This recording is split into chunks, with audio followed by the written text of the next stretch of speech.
أعوذ بالله من الشيطان الرجيم. بسم الله الرحمن الرحيم. السلام علیکم ورحمۃ اللہ وبرکاتہ۔ مناہل اسلامک اپڈیٹس میں دل کی گہرائیوں سے خوش آمدید۔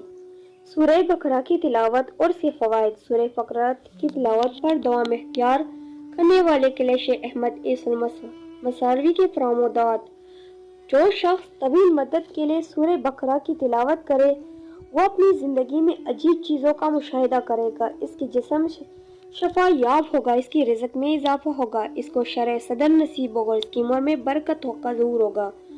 جو شخص کئی ماہ تک روزانہ رات کو سورہ بقرہ کی تلاوت کرے گا، اللہ تعالیٰ اس کی بیماری کو عافیت میں بدل گا، اس کی مشکل کو دور کر دے گا، تنگی کو فراخی سے بدل دے گا اور ہر جہت سے اس پر برکات کا نزول ہوگا۔ وہ اپنی زندگی میں مسرور ہوگا۔ اچھی طرح جان لو کہ تمہاری خواہشات پوری ہوگا، تمہاری زندگی میں برکات کا اضافہ ہوگا، تمہاری دکھ و پریشانی سے نجات ملے گی۔ اپنے اندر بیٹھے وہم کی بتوں کو کچل ڈال اس کلہاڑی سے جو سورہ بقرہ کی شکل میں تمہارے پاس ہے۔ ان لوگوں سے پوچھ لو جنہوں نے سورہ بقرہ کی تلاوت سے شرح صدر حاصل کیا، جنہیں ان کی معاملات میں آسانی ملے، وہ تمہیں ہاں میں جواب دیں گے۔ صادق الامین رسول اللہ صلی اللہ علیہ وسلم نے فرمایا، اس سورہ کو اپنا لینا برکت کا باعث ہے، یعنی اس کی تلاوت، اس کی حفاظت اور نگہبانی تجھے تیرے مال، اہل و اولاد، جسم اور روح میں برکات عطا کرے گی۔ سورہ بقرہ کی مثال ایسی ہے جیسے کھجور جب تک پک کر تیار نہ ہو جائے اس کا ذائقہ بالکل اچھا نہیں ہوتا۔ اس سورہ کی تکرار اور اس کی تلاوت پر مجاہدہ نفس سے ہی زندگی میں حلاوت اور خوشی حاصل کی جا سکتی ہے۔ سورہ بقرہ کی مسلسل تلاوت بندے کو ایسی بلائیاں نصیب عطا کرتا ہے جس کا وہ اندازہ بھی نہیں لگا سکتا، اور اسے ایسے اشرار سے محفوظ رکھتی ہے جو اس کے علم میں نہیں، اور اندر سے ایسا نفع ہے کہ کوئی عقلمند اسے بے نیاز نہیں۔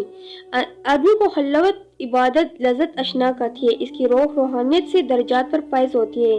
نظر بد، حسد اور سحر کے درد پتھر کی طرح انسانی جسم میں موجود ہو تو سورہ بقرہ کی تکرار اس کو توڑ کر ختم کر دیتی ہے۔ ابتدا میں سورہ بقرہ کی تلاوت بہت مشکل کام ہے، اس لیے کہ شیطان جانتا ہے کہ علم الیقین کا نفع عظیم ہے اور وہ نہیں چاہتا کہ تو پکا ہوا پل توڑ سکے، لیکن تقریباً 12 صفات کی تلاوت کر لینے کے بعد تیری روح چستی و نشاط کو محسوس کرنے لگتی ہے۔ شیخ کہتے ہیں کہ وہ مسلسل 2 ماہ تک 2 رکعت میں سورہ بقرہ کی تلاوت کرتے تھے اور تیسری رکعت میں سورہ زحاف پڑھتے تھے۔ وہ فرماتے ہیں کہ اللہ تعالیٰ نے اس سورہ کی برکت سے رزق عافیت کی خوبصورت دروازے کھول دیے۔ ابن القیم رحمۃ اللہ فرماتے ہیں کہ نظر بد حضرت مسعود کے جسم میں ٹوس چیز کی طرح موجود ہوتی ہے، مگر سورہ بقرہ اور معوذتین کی تلاوت کی تکرار سے پگھل کر جسم سے زائل ہو جاتی ہے۔ جس نے سورہ بقرہ کی تلاوت کو معمول بنایا، اس کے دل کو دائمی خوشی اور راحت اور اس کی زندگی میں بے شمار خیرات و بھلائیاں نصیب ہوگی۔ بس تو ایسا بن جا کہ اس سے تجھے انس ہو جائے، اس سورہ کی عشق میں تم گم ہو جاؤ اور اس کا شوق تیرے دل میں ہمیشہ رہے۔ اس سورہ کو پڑھنا اور دوسروں کو اس سے واقف کرنا ایسا صدقہ ہے جو قیامت تک جاری و ساری رہے گا۔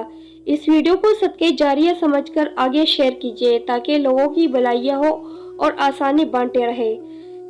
ویڈیو اچھی لگے تو چینل کو سبسکرائب بھی ضرور کیجیے گا۔ شکریہ، جزاک اللہ۔